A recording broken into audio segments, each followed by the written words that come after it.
വർഷാപ്പുകാരിപ്പോ വരുന്ന പറഞ്ഞു. പൈസ പറ്റില്ലേക്കോ എന്നിട്ട് മാറിക്കടാ. എന്തായാലും വില ഇല്ലാത്ത നമുക്ക് ആ ചാവി മേടിക്കാം. അല്ല ഇത് അതല്ല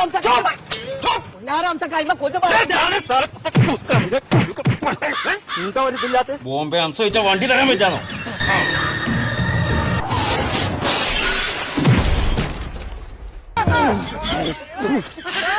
പുന്നാരംസക്ക അതിന് ബ്രേക്ക് ഇല്ലാന്ന് ഇത് കറക്റ്റ് സമയത്ത് പറഞ്ഞ നന്നായി. അപ്പഴേ ഏർപ്പെടുത്ത് അവിടുന്ന് ചാൻസ് ഉണ്ടായിരുന്നു എനിക്ക് ബ്രേക്ക് ഇല്ലെങ്കിൽ പറഞ്ഞിട്ട് ഇല്ലെങ്കിൽ പേടിയല്ലോ.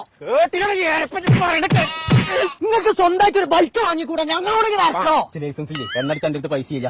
ബോംബെയിലൊക്കെ ഞാൻ അങ്ങനെയാണ് ഫ്രീ ആയിട്ടാ കൊണ്ടെടുക്കുക. അങ്ങനെയാണെങ്കിൽ മഞ്ചേരിന്റെ ഫാഷൻ സ്റ്റോർ പറഞ്ഞിട്ടൊരു ഷോപ്പ്, അവിടെ NFBI പറഞ്ഞിട്ടൊരു കറണ്ടിന്റെ വണ്ടി. നിങ്ങൾക്ക് അത് വാങ്ങിക്കൂടെ? അതിന് ലൈസൻസും വേണ്ട, നിങ്ങൾ പെട്രോൾ വളർത്തേണ്ട ഒരു തേങ്ങയും വേണ്ട. അത് നിങ്ങൾക്കും കൊണ്ടിറക്കാം, നിങ്ങളെ വൈഫിനും കൊണ്ടിറക്കാതെ. ഇങ്ങോട്ട് വരെ ആ റോഡുണ്ടല്ലേ, ആ റോട്ടുമെന്ന്